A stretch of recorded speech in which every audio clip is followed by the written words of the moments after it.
Hi, hello, good evening, my officers. Welcome to this new series called as Complete Economic Current Affairs for UPSC Prelims 2021.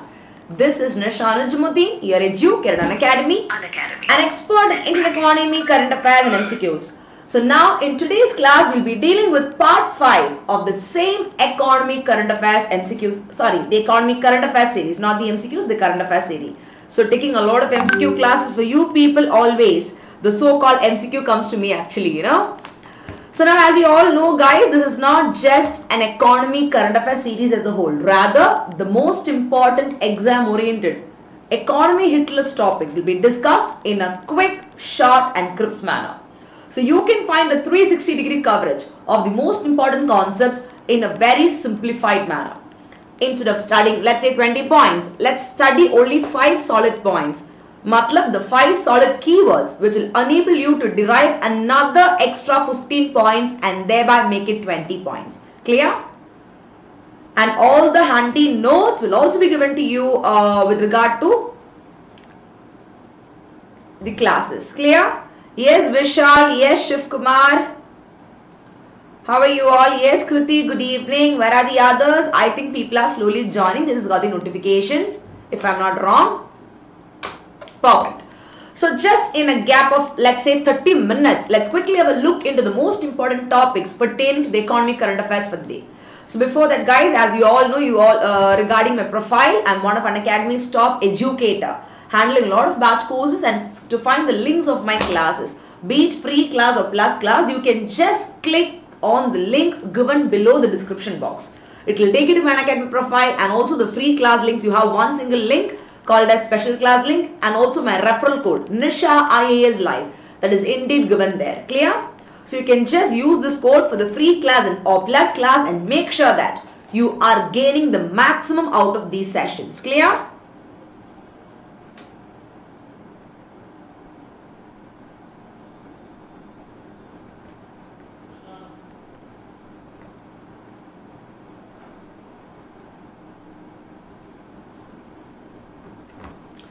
Yes, Anika, good evening.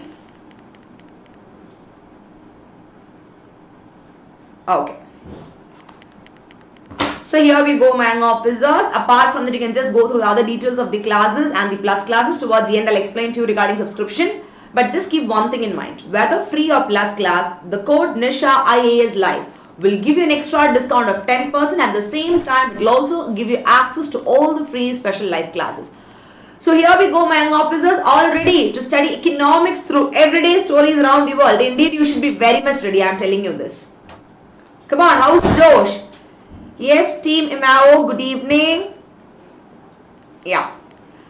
So now, the 21st topic of today's class, it talks about the most important topic, I should say. It is from the monetary economy perspective. It is none other than the quantitative easing variance in emerging market. So these days, if you see, with regard to the so-called COVID-19 pandemic, we do have a lot of issues with regard to money supply. That is, we have to inject more and more money supply into the economy, right?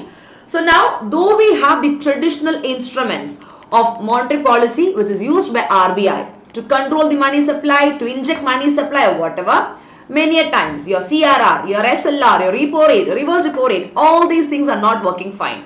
So there is something called as unconventional monetary policy tools.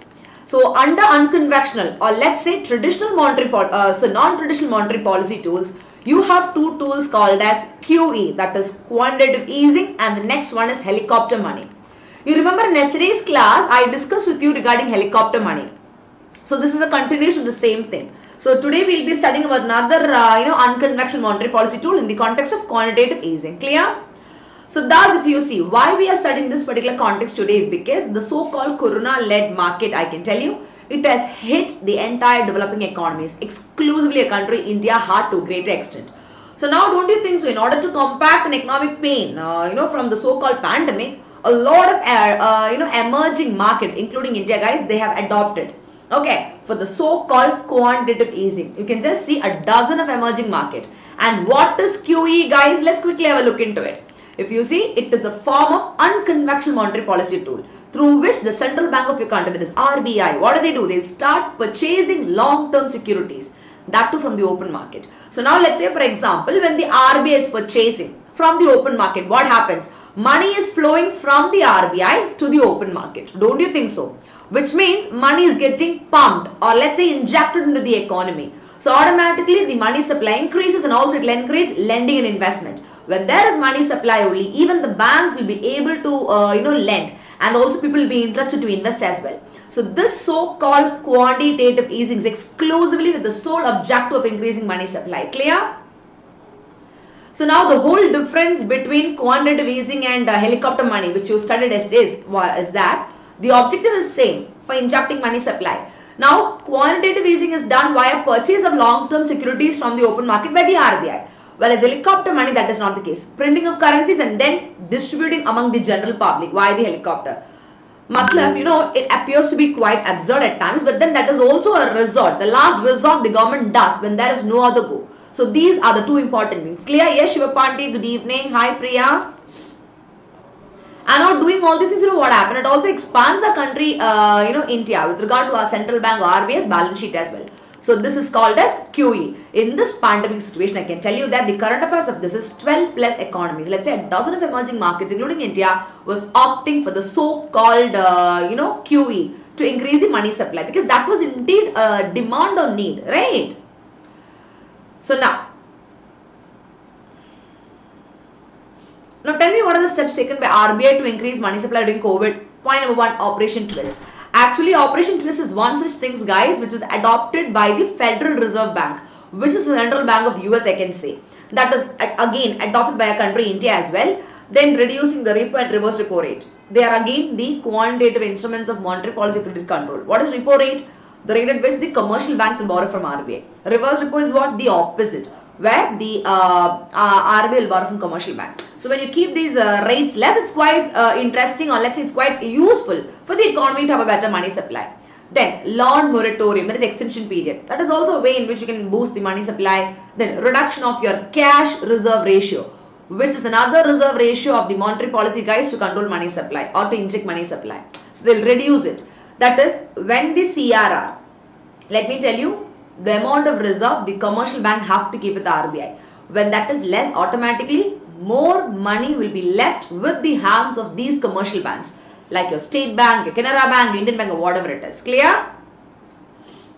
So automatically they can give more loans to the people. The money supply is increasing because RBI is reducing the CRR. Then long-term repo operations, and next is deferment, future payment of net stable funding ratio. So these are also some of the important steps taken by the RBI of our country to boost or increase money supply. So apart from all this, we do have the so-called QE, that is quantitative easing, what is studying now, and also helicopter money, which are the unconventional monetary policy tools. Yes, Adi, what is it? Madam, you're not coming on Unacademy platform at 6 p.m. today. Today we never had a 6 p.m. class, Adi, but you will be having it from tomorrow, hopefully from tomorrow. Okay. Yes, JNR, you want to know what is Operation Twist? Very good question. So now Operation Twist is another big current affairs which I've already done before. It is in the context of the central bank of US called as Federal Reserve Bank. So now in quick, short and simple term, I'll tell you guys, see, Operation Twist is nothing but it is actually a process, okay, a kind of process adopted by the US. It's a US style to bring down the interest rate. And recently the central bank of our country, India, RBI, what do? They adopted, or let's say they announced that why don't we also carry out a similar US style of Operation Twist to bring down the interest rate. Clear? So Operation Twist is very simple. The meaning of that is when the central bank, okay, when they're using the proceeds or the income they get from the sale of one particular, let's say short-term securities, through which they can buy the long-term government, debt papers. So what happened? This will lead to easing or relaxing of interest rate on long-term papers. Through short-term, you are trying to achieve a benefit in the long-term perspective with regard to interest rate. That's called as Operation Twist. And this was introduced in the year 1961. You can just write it, guys. In addition to this particular current affairs topic, this is an extra topic coming up. So since 1961, you have something called as Operation Twist. And that's the way in which you can actually strengthen the US dollar. Why? When you stimulate or increase US dollar, automatically you will be able to stimulate more cash flow into the economy, I can tell you. And thus, I can tell you that in June 2012 again, okay, after the introduction of this, after so many years, in 2012, what happened? this concept of Operation Twist, okay, that was so effective that the income or yield on the 10-year US Treasury, it just dropped to a 200-year low. Come on, look at this. So now keeping in mind all these achievements of the Operation Twist done by the US, don't you think so our country India will also start thinking in the similar style?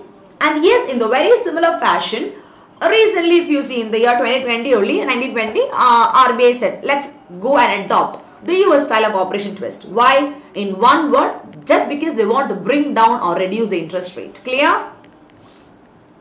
This is what you should study with regard to Operation Twist, the concept and the current affairs. I hope it is crystal clear for you people. This is also an extra current affairs topic, guys. It's a topic, but I've just finished for you. So you can just write it somewhere. Clear? Yes, Prajas and Deepu.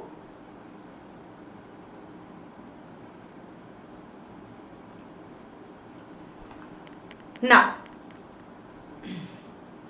moving on to the next important topic of the day. So now we are done with the so-called QE. That's all what you got to study from that topic. Here we go. IFSCA releases framework for regulatory sandbox. And one more thing, the topic quantitative easing and helicopter money for this year's prelims examination, they are the predictable hit list topic from economy. Okay, so note it in your notebooks and make sure that you are going through that. So here we go. This is a topic from the external sector again. Take care. So you'll be thinking, what is a sandbox? Chalo, sandbox matlab some sort of sand or what? Yeah, it is something in that particular context, but in a different perspective. Take care. What happened was that recently, the International Financial Service Center Authority, what do? They introduced a framework. So then they'll be able to have a regulatory sandbox. So now through this, they'll be able to enable all the entities, guys, which are regulated by the watchdog. So then they'll be able to test all the new solutions in a very live environment. So they can have a limited set of real customers with necessary safeguard or protection. So now for you to understand what is the so-called IFSCA, what is a regulatory sandbox and all, you have to understand what is the meaning of sandbox initially. Don't you think so? What is this framework initially? So let's have a quick look at the conceptual framework. What is the so-called regulatory sandbox framework, guys? Now, you know what happens? Under the so-called sandbox framework, the entities will start operating in the capital market. It could be capital market, it could be banking, insurance, financial service, anything. Take care. And they'll be given or granted certain facilities and flexibilities. So now using this, they'll be able to innovate, experiment with so much of innovative financial technology, I can say. So they will have a limited set of real customers for that so-called limited time frame, I can say. So this is how the regulatory sandbox frameworks work. Clear? And now what is the eligibility? Do you think everybody can be a part of it? To be a part of the so-called regulatory sandbox framework? Chalo, if you see all entities, regulated as well as unregulated, whoever is operating in the banking, capital market, insurance and pension sectors, along with the individuals like you and me, the startup from our country India, and the Financial Action Task Force, FATF compliant jurisdictions. Take care. Now, if you are a part of all these, then any of one of these, then you will be eligible for participation in the so-called framework, that is regulatory sandbox. Clear? Yes, Priya? Thus, I can tell you that these features, it shall be fortified with all the necessary safeguards and Vagera stuff, and thus, who will manage such kind of sandbox? The innovation sandbox. It will be managed and facilitated by the market infrastructure institutions, whichever is operating within the so-called IFSC, International Financial Perspective. Clear? And thus, you can have a look into this. There is something called as innovation sandbox that will be, managed within the so-called market infrastructure institutions within IFSC, whereas the regulatory sandbox, where do they operate or how could you manage them? That will be operated within the IFSC located at the GIFT city. Clear? So now since we are talking about the IFSCA, which is releasing the framework for such kind of regulatory sandbox, it's very important for you to have a quick look, at least 2 to 3 points from the prelims perspective as to what is IFSCA. So here we go. What are they? They are basically the first in the country, okay, and they are a unified or a single authority for regulating the entire or all the financial activities at the IFSC in the country. And the very first IFSC in the country, I can tell you, it has been set up where in Gujarat International Finance Tech City in Gandhinagar. So Gandhinagar is quite famous as such, right? If you see now in Malayalam, there is a movie, guys, Gandhinagar 2nd Street. It's a movie by the very famous actor of all time, the megastar, Mohanlal. It's a very comical movie, whatever. It's a good movie. So this when I saw the word Gandhinagar, na, it was reminding me of that movie. Anyways, now I'm back to class. The next important topic of the day, topic number 23, talks about eri silk. So now this is indeed, an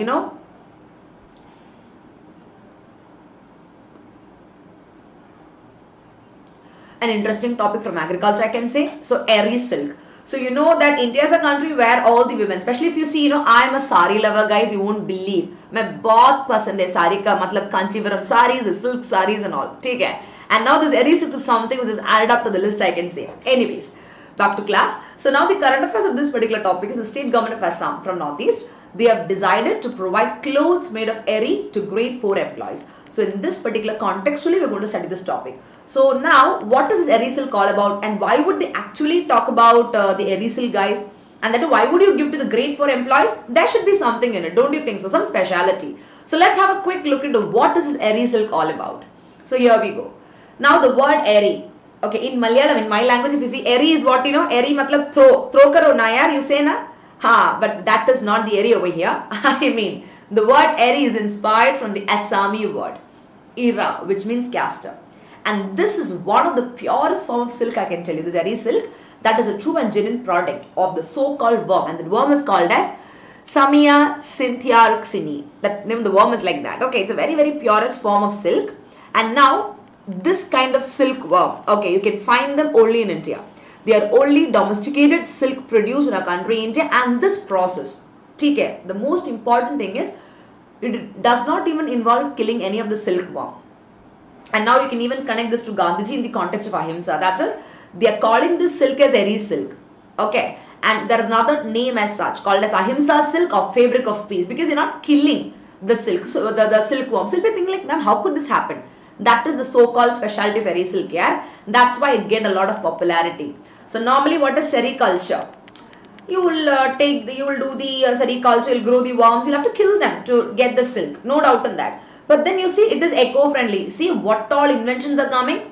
And now this is indeed a silk to be taken, because Ahimsa wala silk, or let's say fabric of peace. And now I can tell you that around 40% of this so-called Ahimsa silk or eri silk, they are produced in the northeastern part, like Nagaland, Meghalaya, Manipur, Assam and all. Whereas the remaining you can find them in the north states like Bihar, Orissa, Jharkhand, and then the southern part like Karnataka and Andhra. So altogether 40% of eri silk is produced in all these states. Clear? Yes, Anil. Yes, Priya, is very clear for all of you in the class. So don't you think so? Yeah, eri silk is something interesting. Did you ever knew about this eri silk before? Maybe you would have heard about eri silk, but you see, it is Ahimsa silk. That is, no worm has been killed. Kya baat hai? Indeed amazing, right? So now I can tell you that this so-called bulk of eri silk production, it gives Assam the name of eri silk state. And now, there is a unique or a specialty kind of stuff in this eri silk, because they are the type of cocoon. And its fiber is not reeled again, This cocoon, if you see, they are open-ended. And the moth will emerge or worm is extracted. So now you saw this. The worm is extracted. Those who know sericulture will know it better. It's so interesting. You have to kill a worm, and then take the silk out of it. In this eri silk, the cocoon will be open-ended, where you'll start extracting the worm. So the worms are not hurted or they're not killed. That's why this particular eri silk is called as fabric of peace, or let's say Ahimsa silk. In reality, if you see now all of the silk cocoons, they'll start boiling them in hot water. It's a requirement. So only then we'll be able to reel the continuous fibers. In eri, it's totally the opposite. The fiber is not even reeled, and things are very eco-friendly. Clear? Don't you think so, guys? Such kind of things are indeed amazing. Yes. Now, that's all what you should study with regard to the so-called topic that is eri silk. And you know why I taught you this? Now, the northeastern state, with regard to the economic current affairs perspective, this will enable this particular state to grow to a greater extent. And at the same time, with regard to export perspective, we do have a very good export market, especially in the context of silk product. Within our country, India, and also outside our country, India, it is highly demanded. So now this northeastern state, especially Assam, can earn a lot in the context of export perspective. So now more and more export, automatically the state will develop, and also the forex, that is foreign exchange reserve of our country, India, also increases. So this is how it actually works. Clear? This is the reason I've taught you. Now, when you talk about eri silk and the current affairs, it's very important for us to have a quick look into the remaining important silks that we have studied. So let's have a quick look into the 360-degree coverage of other important related topics. Here we go. The different type of silk varieties found in India. If you see, there are four types of national silks produced in India for commercial purpose. One is mulberry silks, quite famous. If you see, 80% of silk produced in the country, that is from this mulberry perspective. Then tussar silk. I have a lot of tussar sarees, guys. I'm quite a fan of that, I should say. It is primarily produced in the states of West Bengal, Bihar, Odisha, Jharkhand, Chhattisgarh, Madhya Pradesh, Maharashtra. It's very soft. Tussar silks are very soft actually. And then you have Muga silk, which is exclusively again a specialty of Assam, like your eri silk, and it is one of the rarest silk in the entire world. Now, just like your eri silk, the Ahimsa wala silk in Assam, Muga is also another important current affairs related silk. It is also from Assam, the northeastern part, and they are the rarest one. You cannot find everywhere as such. And you know how they produce this? They produce by the larva of a silkworm, and that's called as Assam silk moth. Okay. Technically, Antheria asamensis. And finally, eri silk. And they come from the silkworm Philosomia ricni, which feeds mostly on leaves of castor plant. And that's again extracted without even killing the worms. So this is what you should study with regard to the silk. So studying silk. Don't you think so? You got to really have a silk sari at your home, the girls in the class? No comments for the gents or the males out there. I will only say for the girls, because silk is something that is indeed associated with the fabric that women love to wear, henna, and it's quite costly, guys. That's there again. That's another thing which you have to note, because silk gives you a feeling. I will really tell you that it's a kind of royal feeling that you get when you wear a silk sari. That was the weightless one you should wear, not the so-called weighted one. It will be quite difficult. Yes, Priya, Kriti. Yes, Kriti, yeah. Now, the next important topic of the day. So now this is a related current affairs from yesterday's class. It is about India's first gas exchange. Do you remember yesterday we spoke about IGX, India's gas exchange. We spoke about the few current affairs of that. So now this is in the context of that. Now the government launched the so-called that is India's gas exchange, which is India's first gas exchange. In that particular context, let's quickly have a look into this. Now, what is this Indian gas exchange? We all know that they are a digital or online trading platform. Now, through this, the buyers and sellers of the national gas, they will be able to trade very easily, both in the spot market, immediate market, and also forward market, for the imported national gas across 3 hubs in our country, India. 2 is in Gujarat, Dahej and Hazria, and 1 is in Kakinada and Andhra. From there only we get this ticket. And now there is something called as imported LNG, imported liquefied natural gas, which I taught you yesterday also. Now what they'll do is they'll start regasifying them, and they'll sell it to the buyers through the so-called exchange. So now there is no need for you and me, being a buyer and seller, to keep finding each other physically. It is an online platform. Things become quite simplified. No matter whichever nook and corner of the country you sit, it becomes easy for you to strike a deal and finish it off. It's quite simplified. And thus the contracts which are traded at exchange are for compulsory specific physical delivery, I can tell you. It's just striking a contract online and then the things are done physically. Clear? And now with regard to our country, India's largest electricity trading platform, I can tell you, Indian Energy Exchange. They are our country's largest electricity trading platform. And that is the parent of the gas exchange as such. And under which ministry they operate? Or do they operate in some other framework or board? People think that gas exchange, so they come under the renewable ministry or energy ministry and all. Come on, it's not the case. This India's first gas exchange, they operate under the regulatory framework of PNGRB, that is Petroleum and Natural Gas Regulatory Board. You can just keep this in mind. It is not any other ministry, rather the Petroleum Board. So what is this PNGRB, guys? Let's have a quick look into it. The Petroleum and Natural Gas Regulatory Board, it was constituted as per the Petroleum and Natural Gas Regulatory Board Act of 2006. So basically it is to protect the interest of consumers and the entities, guys, who are engaged in all the particular activities based on petroleum products and natural gas. So through this they will be able to promote what? A competitive market. And for all the matters connected with the context of petroleum and other natural gas products. To make it more efficient, I can say. Because this petrol and petroleum products, they are the non-renewable source of energy, right? Due to overexploitation, it has been exhausted like anything. Once upon a time, guys, I should tell you that even before independence, our country, India, was so good with regard to these resources. But today, majority of our country's requirement with regard to these petrol and petroleum products, they have been imported. it is coming under the category called as essential import, which means we do not even have anything of such sort here anymore in our country due to the excessive exploitation by the other country people. Clear? Especially, the British people, I can say. So now, the next important topic of the day talks about the GST Council. That is, the GST Council can't arrive at a consensus on compensation issue. So now this is indeed one of the most hitlist topic which you could have found in the previous month's newspapers. That is GST Compensation cess. Now, because of the so-called COVID-19 pandemic, what happened?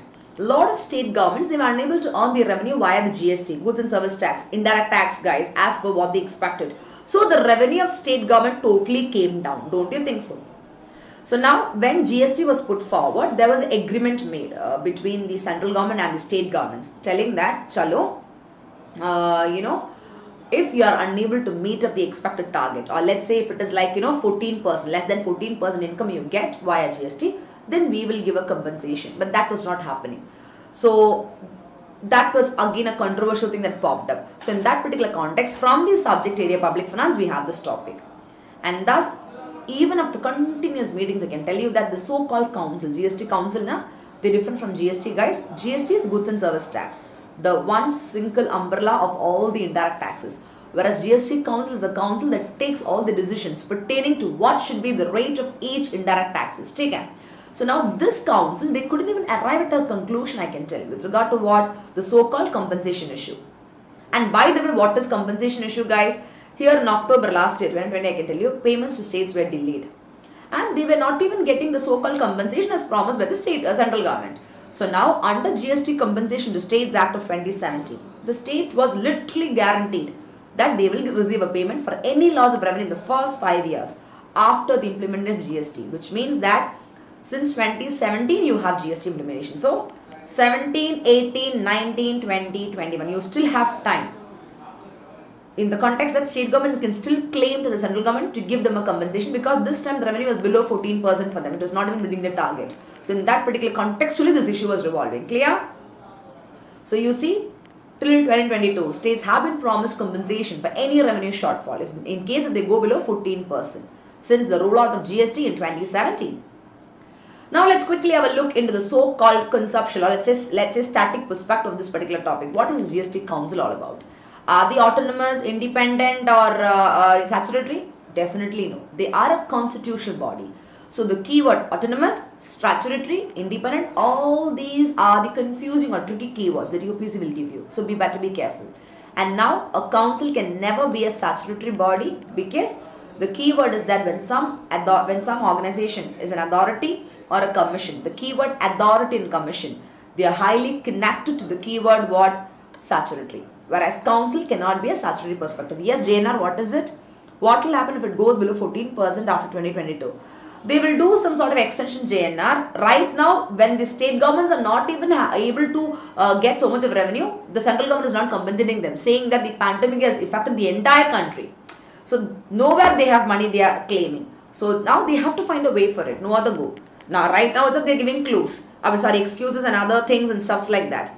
But then what will happen, in the years to come. But they'll find a way for that. No doubt in that. So now back to what I was telling you. GST Council. They are a constitutional body. And what do? They make recommendations to the central and state government on issues related to goods and service tax. That's what they do. Clear? And now as per Article 279A, a little of polity is coming up. As per the Article 279A of the amended constitution, it is said that this GST Council, what will be they? They will be a joint forum for both the central and the state, and they will consist of a chairperson, member and other members. Who will be the chairperson? Of course, the Union Finance Minister. Currently, it is Nirmala Sitharaman. Then the member will be like, you will have one member. That is the Minister of State in charge from Revenue Finance Department, the member. And the other people from the ministry, guys, again, who is in charge of finance or taxation, any other. And that's how this council is formed. Clear? And if you want to be a member of the so-called GST Council, then the minister has to be nominated by each state, government. And whatever decision is being taken on the GST Council, I can tell you that it should be by a majority of not less than 3/4 of the weighted votes of the member. So that is how they take decisions. The decisions are binding on the 3/4 voting given by the members. So that's all, my young officers. We are done for the day. Another set of most interesting Hitlist topics in a short, crisp and to the point manner. So don't forget to like, share and put your valuable feedbacks in the comment box before you leave the session. So I hope you really enjoyed it. Yes, Vinny, thank you so much. So I hope you really enjoyed this class, and now a quick reminder to all of you. The right time is going. Today is the last day. Indeed. Hurry up because the subscriptions, the price is going to have a huge rise, guys. So now before 12 a.m. today, midnight, avail the offers. That is, courses worth 2.3 lakhs will be available to you for just 57,000. For that, you can use the code Nisha IAS Live. Clear? Be it plus class or free class to avail all the discounts. See, even if you go for a GS subscription or an optional one or both together, which I'll prefer you the combo one, you can see the limited offers, guys, how reduced the prices are. In addition to this, you get extra 10% discount using my code Nisha IAS Live. At the same time, you will come under the personal mentoring program. Come and attend the live classes to become IAS officers with me, and that is Nisha IAS Live. So don't forget it. Free class or plus class, do follow this. And as you all asked me, due to the excess demand that we have with regard to the Unacademy free special live classes, the regular ritual which happens on the top 1000 MCQ series to crack your UPSC prelims, it will continue from tomorrow. Clear? The 6 p.m. MCQ classes, indeed the Hitlist classes. To be a part of that also, all the newcomers, what you do is you can just put the code Nisha IAS Live. Free or plus class, the same. You can even follow me via Telegram. You can just go to Google, type my name Nisha Nujumudeen, you get my profile, there you can follow me wherever you want. Clear? Simple as that. Yes, Meena, thank you for that. Any doubts, any queries? Perfect. So see you all tomorrow, guys, for the 6 p.m. free class, and also for the 9:30 p.m. another part 6 of the same economic current affairs. Till then, thank you and Jai Hind.